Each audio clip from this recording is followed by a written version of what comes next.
In the normal transmission of pain, ascending nociceptive signals travel up the spinal thalamic pathway to the thalamus, where they are processed and relayed to cortical and other areas. The ascending pathway also relays to the periaqueductal gray matter, an important part of the descending pain modulating system, where specific cannabinoid receptors are located. Stimulation of the periaqueductal gray is known to produce an analgesic effect. However, this neuroregulatory process is thought to be tonically restricted by inhibitory GABAergic off cells.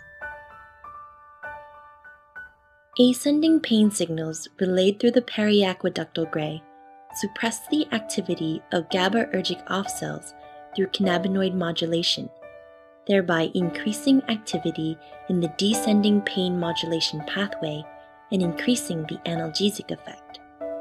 This is called depolarization-induced suppression of inhibition.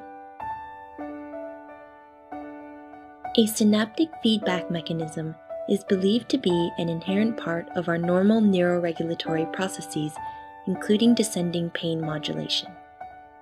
In many regions of the CNS, including the periaqueductal gray, the generation of postsynaptic action potentials is modified by an endogenous cannabinoid regulatory system. Endogenous cannabinoids are synthesized on demand from the phospholipid bilayer of the postsynaptic membrane. These lipophilic ligands are released directly into the synaptic cleft and act in retrograde fashion on the presynaptic neuron where the cannabinoid receptors are expressed.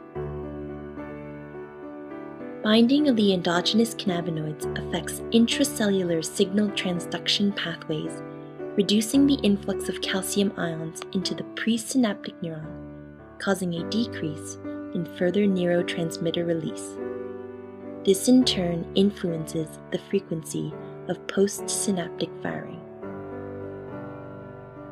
The administration of exogenous cannabinoids orally or through inhalation may therefore provide an option for treating pain that has responded poorly to conventional pain therapy. When exogenous cannabinoids are administered orally, they travel via the GI tract to the liver, where they are metabolized before entering the bloodstream and then the CNS. The onset of action from oral administration is less rapid compared to the inhaled route. When exogenous cannabinoids are inhaled, they travel through the respiratory tract to the alveoli of the lung, where they diffuse rapidly into the circulatory system. They then travel through the bloodstream towards the CNS, where they diffuse across the blood-brain barrier and into the surrounding tissues of the brain and spinal cord. Exogenous cannabinoids exert their modulatory effects upon the abundant cannabinoid receptors distributed throughout the CNS.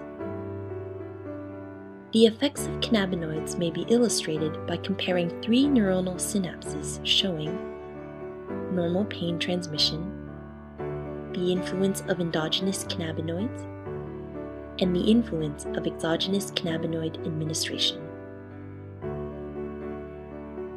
Exogenous cannabinoids from the bloodstream bind to cannabinoid receptors on the presynaptic neuron and mimic the endogenous synaptic modulatory effect by decreasing influx of calcium ions.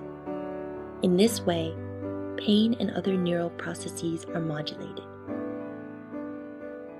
The clinical effects of exogenous cannabinoid administration are not limited to pain and have proven effects including the reduction of anxiety, spasticity, anorexia, and nausea. The development of novel drugs to modulate endogenous cannabinoid reuptake and metabolism may also prove beneficial in pain therapy. The therapeutic benefits of cannabinoids, including modification of the endogenous cannabinoid signaling system, should be further explored through clinical research.